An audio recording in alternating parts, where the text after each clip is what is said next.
अनंत सत्ता की ध्वजा लहराए नभ चुंबन करे, ध्वजा अंकित जगत फहराए बस अमृत झरे।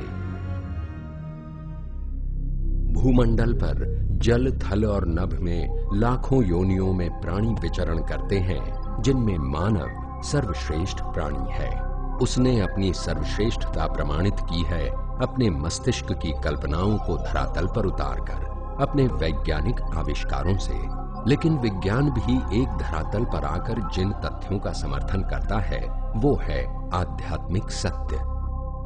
और ये भी निर्विवाद सत्य है कि संपूर्ण विश्व में अध्यात्म की गंगा बहाने वाली और इसकी ध्वजा लहराने वाली ये भूमि भारत की है, जिसके पीछे आज पश्चिम भाग रहा है।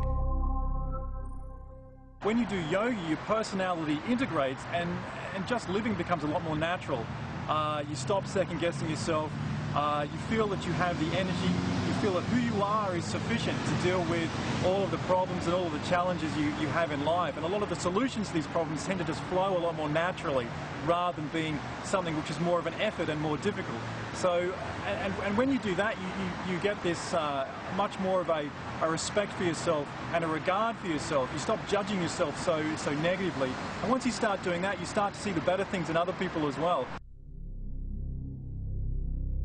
अध्यात्म या योग जीवन से भागने का नाम नहीं है, बल्कि है जीवन को जीने की कला को जानना। इसी विज्ञान को लेकर विहंगम योग आज लाखों लोगों की जिंदगी बदल चुका है, उतर चुका है उनकी जिंदगी में। ये विहंगम योग के सत्संग में एक प्रवचन में हमने सुना कि हम यह शरीर नहीं है, ये बल्कि आत्मा है। और तब मुझे एहसास हुआ कि वास्तविकता क्या है। हमारे स्वामी जी एक बहुत बड़े ये चुंबकत्व शक्ति उनके अंदर है। जब सर्वप्रथम मैं उनसे साक्षात्कार मेरा हुआ तो मैं अचानक ये महसूस किया कि जन्म जन्मांतर से हमारे सदगुरु प्रभु से मेरा ये संबंध रहा। मैं विहंगम योग से 15 साल से जुड़ी हुई हूँ। जब जी मेरे को परेशानियां या कठिनाइयां आती है जिंदगी में, तो मैं सदगुरु सदाफल देव जी को याद करती हूँ, तो हर परेशानियां मेरी को दूर हो जाती है।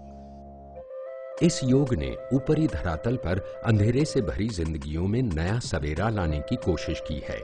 फिर चाहे झुग्गी झोपड़ी के बच्चों को पढ़ाने का कार्य हो या कोई अन्य समाज सेवा, इस योग से जुड़े साधक समाज सेवा के हर कार्य में आगे नजर आते हैं।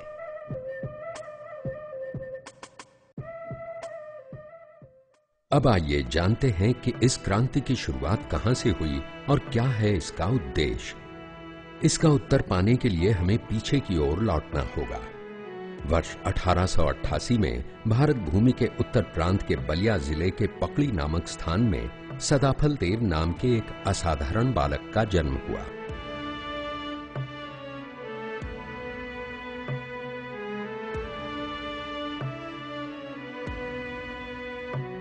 इस बालक की आध्यात्मिक जिज्ञासा इतनी प्रबल थी कि 11 वर्ष की कोमल बाल्यावस्था में ही वो कठिन तपस्या करने चला गया। 17 वर्ष के कठोर तप के पश्चात स्वयं नित्य अनादि सद्गुरु ने प्रकट होकर उन्हें विहंगम योग का ये अद्भुत ज्ञान दिया और तब वे अभ्यास सिद्ध सद्गुरु सदाफल देव जी महाराज कहलाए। उन्होंने मानव जाति को जो अनुपम भेंट दी वो है एक महान ग्रंथ स्वर वेद, जिसका एक एक शब्द उन्होंने अपने अनुभव के आधार पर लिखा है। इसे अध्यात्म का महाशास्त्र अर्थात एनसाइक्लोपीडिया कहना गलत नहीं होगा।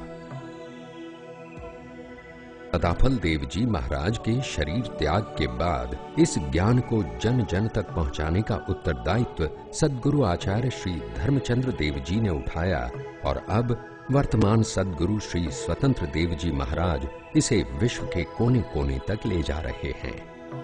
कितना अद्भुत ज्ञान है ये। सद्गुरु स्वयं कहते हैं कि मम सद्गुरु आदेश है, सत्य करो उपदेश, भला बुरा जग मानई, संत चले निज देश।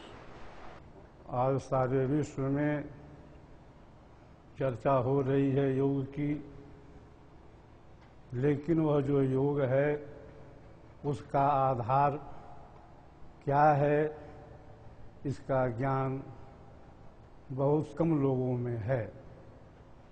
आज हम योग को केवल आसन प्राणायाम की सीमा में बांध करके मानव योग का उपहास कर रहे हैं। योग जो है कई तरह का होता है। योग है शरीर का, योग है मन का, योग है प्राण का और योग है आत्मा का भी। आज देश विदेश में जितने भी योग संस्थान चल रहे हैं, वहाँ के साधक केवल शरीर और मन का योग कर रहे हैं। एक और है विहंगम योग, जिस योग का आधार आत्मा है, जिस योग के द्वारा यह जो जीव है संसार के बंधन से छूटता है, प्रकृति के प्रवाह से अलग होता है। विहंगम योग कोई नया योग नहीं है।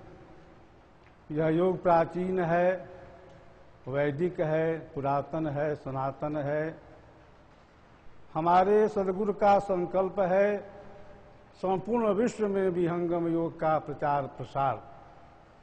हमारे स्वामी जी ने शरीर त्याग करने के बाद भी 15 मिनटों तक आकाशवाणी की थी और कहा था कि योगी मरता नहीं है, मैं शरीर छोड़ने के बाद भी रहूंगा और मेरा जो संकल्प है विहंगम योग का विश्व प्रचार वह समय से पूरा होगा।